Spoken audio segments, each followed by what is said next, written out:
Do you not want to end up like this when racing a new track on F1 2021 for the first time? Then this is the video for you. In this video I would like to explain how I treat learning a new track on F1 2021. Personally, I see the learning curve as a 3-stage process: the track exploration phase, development phase and late game. Throughout this video I will give a couple of tips for each phase. And although not all tips might apply to you, there will be for sure a couple of tips that will help you. I personally like to make use of time trial mode.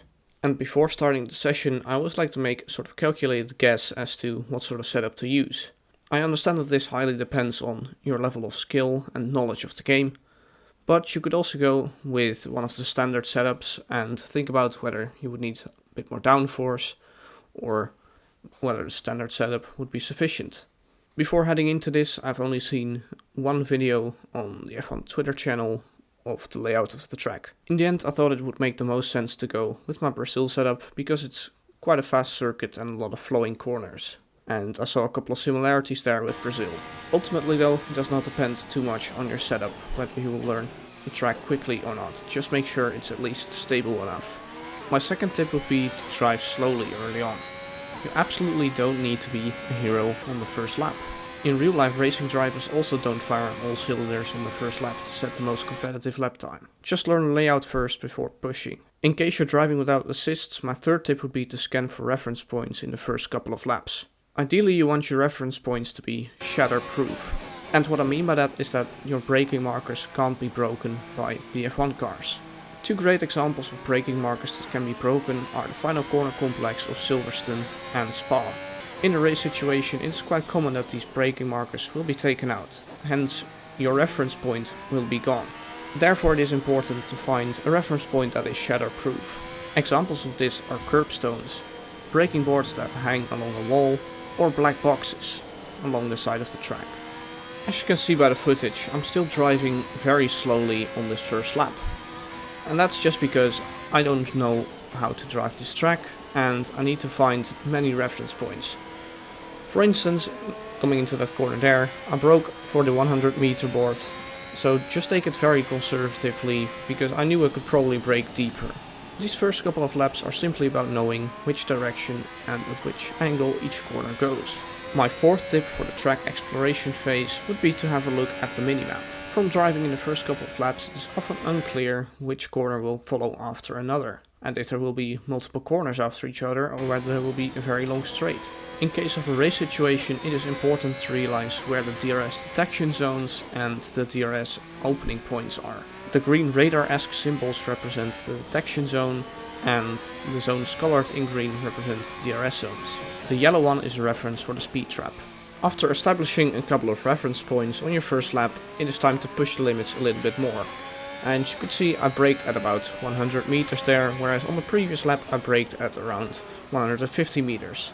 As you can see here, I still didn't really know the line coming into this third corner, and my fifth tip would be that there's no reason to use the restart lap or reset the track function too often in the early stages. In fact, I recommend not using it at all. It is very important to learn the whole layout of the track at first, and this really doesn't make sense if you know the first part of the lap really well, but you don't really know the second part of the lap. It would create inconsistencies in your learning curve early on. And since you're not pushing for a competitive lap time at this point anyways, I don't see a reason to reset the track at all. Although it can be a little bit overwhelming at first to learn a new track, especially without using any assists, you just have to keep chipping away at it. You could see that on the second lap I got quite a bit faster, and although I spun, I still improved my lap time. With each lap passing, you know more about the layout of the track. As you can see, for the first time I realized to stick to the right hand side of the track here to open up the left-hander. Jeddah is a track that requires you to find the right flow throughout all the corners. And you can quite clearly see on this third lap we're already pushing quite a bit more than on the second lap. In fact, we're already reaching a point where we're track extending a little bit. At this point I would consider the track exploration phase to be done, and you would be starting to go into the development phase. The development phase is all about getting consistent with the track and exploring the limits of the track and your car. My first tip for the development phase would therefore be to find optimal braking points around the track. And with optimal braking point, I don't only mean the distance to the corner, but also the space on the track where you're braking. Take Jeddah turn 1 as an example here. You can see that near the wall on the right hand side there's a curb. Around some tracks it is not beneficial to brake on the curb, because there's less grip and thus less braking potential to be found. In this case, using the curb near the wall was fine, because it's essentially just paint on the track, rather than an actual bump in the track. The optimal braking point in terms of distance to the corner also depends on the angle at which you want to take the corner. For instance, throughout learning the Jeddah track, I realized that cutting turn 1 was necessary to open up the line for turn 2.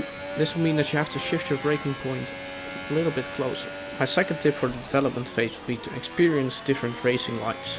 The prime example where you can experience different racing lines around this track is the first corner of Sector 2, which is the very long sweeping left-hander, which is almost a 180-degree turn. You can try to run deep, or you can try to run a shallow line, and you can experience the difference, and in the end, of course you want to find the quickest line around the whole corner, from entry point right until the entry point of the next corner. My third tip in the development phase is quite an obvious one. Try to find the limits of the track. It surprises me how often I see people in online races that don't optimally use the width of the track. If you want to be fast around the track, you need to use the whole track, and you need to be comfortable with using it. A fourth tip, which is also related to the previous one, is to find out which curbs you can use in order to make use of the track width as much as possible. F1 2021 is quite notorious for having curbs which can spin you around or throw you to the other side of the track. Therefore it is essential to realize which curbs you can use and which ones you should avoid. In the end, the difference between a very fast driver and an averagely quick driver will be the extent to which drivers exploit the track limit and the curbs. And then my last tip for the development phase would still be to not use reset the track or restart lap too often. You will see me using the reset lap function for the very first time this video, and this was after about half an hour of driving. In my personal opinion, it is very important to get into a flow and into a rhythm, and from my personal experience I don't really get into a rhythm when I use reset the track too often. Considering we're coming to the end of the development phase here and we're starting to move into the late game phase, it will be less important to remain using this tip. Because when you're in the late game, you're aiming for the fastest time on the leaderboard. And the late game can be very different for anyone. What I mean by that is that some drivers would like to reach esport level, whereas others are very satisfied when they can put in a top 2000 time on the leaderboard. For me personally, it took about 45 to 50 minutes to complete the development phase, but this can be very different for everyone. My first tip for the late game would be to check others their setups or to tweak your own setup. By looking at others their setups, you might get different ideas and different visions on how you can improve your setup. Always consider whether you're building your setup for time trial or for the race. Then my final tip would be to get consistent with your setup in different race situations and build muscle memory.